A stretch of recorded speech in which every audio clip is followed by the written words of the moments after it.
Hello there. Today I watched Once Upon a Time in Hollywood, and now I want to tell you about it. The story was written by Quentin Tarantino, who also directed the film, which stars Margot Robbie as Sharon Tate, Leonardo DiCaprio as Rick Dalton, and Brad Pitt as Cliff Booth. The premise of the film is a what-if scenario surrounding the Tate murders in 1969. It starts by telling us about the events preceding the murders through 4 different perspectives and then works its way up to the date of the killings. We see the story play out through the eyes of Sharon Tate, the famous actress and model, Rick Dalton, an aging television action star, Cliff Booth, his stunt double with a terrible reputation, and the last perspective follows members of the Manson family. The bulk of the film is spent with Rick Dalton and Cliff Booth, with the other 2 perspectives taking a back seat. Rick's story is about a Hollywood leading man whose career is slowing down and having to transition into a new phase. As Rick spirals into a midlife crisis, he attempts to maintain his composure at work. Cliff, Rick's stuntman and best friend, takes care of him and drives him everywhere he needs to go.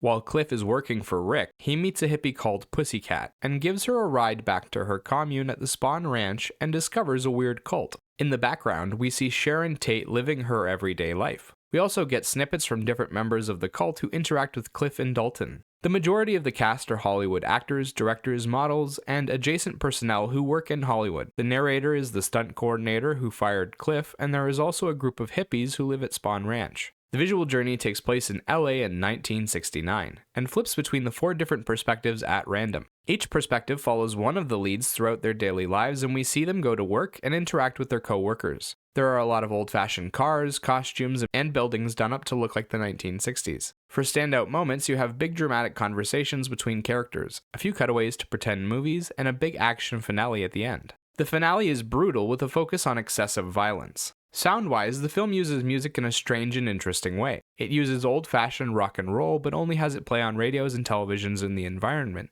Outside of when the characters are listening to music, there is almost nothing to support the story. There are instrumentals at different points, but they're used specifically to back scenes in which Rick Dalton is acting in a movie. There are songs of all different flavors that back each scene of the movies he was in, and they separate the real world from the film world. Okay, so how was it? The writing doesn't make any sense. There are 2 totally different stories here that are barely connected and don't complement each other well. The movie spends 2 hours lazily wandering about while it introduces Rick, Cliff, and Sharon and follows them on a journey that has nothing to do with the murders and no clear path. It gives us insight into the characters and lets us bond with them, but doesn't add much context to the event itself. Rick and Cliff are interesting characters, but their involvement in the incident was purely coincidental, and there's a lot you could cut from their stories without changing the movie's meaning or ending at all. There are exciting moments within the story, and there's lots to love about what happens, but technically the only reason to keep watching is to see how it ends. You aren't rooting for anything to happen or for anyone. That said, the cast does a fantastic job with the material and even gets some amazing moments to act out. You have a general cast filled with big names and veteran faces that do a solid job of delivering witty dialogue. Then for standouts, you have Brad Pitt as Cliff Booth and Leonardo DiCaprio as Rick Dalton. Brad Pitt's Cliff is a veteran working as a stunt double.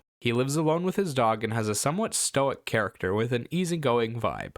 Brad Pitt plays out a mini investigation into the cult at Spawn Ranch and shows off some impressive subtle emotional work while he's there. He's charismatic and has great chemistry with the other actors as well. His friendship with Rick Dalton is one of the better points of the film. He also plays out the brutality at the end in one of the most psychotic ways ever, and it works wonderfully. Leonardo DiCaprio as Rick Dalton goes through a big emotional journey in which his character has a midlife crisis. He is called to play out some over-the-top emotions and participate in a few in-film scenes in which he portrays a Western villain called Caleb. He does a great job with the emotions and has a ton of charisma and chemistry with Brad Pitt, Julia Butters, and Timothy Olyphant. The visual journey was interesting, boring, clear, and nonsensical all at the same time. For most of the film, the story is told clearly and effectively. They have great sets and costumes that recreate the period, and there are lots of great shots and angles that get at the weight behind the different conversations. The ending even has some amazingly brutal kills and a freaking flamethrower. The problem is that Tarantino intentionally sabotages some of his own scenes by cutting out parts of the conversations and ruining the continuity. He does it multiple times in the film, and it's so jarring that you'll actually wonder if the version you're watching is complete. There are a few different experiments within the editing in this film, and while I think they're interesting, I also found most of them jarring enough to disrupt my watching experience. Sound-wise, the film is rather quiet, and it feels like they missed a lot of opportunities. There is music that technically supports the story, but it's rare and all it really does is add a bit of flavor to the environment and the characters listening to it.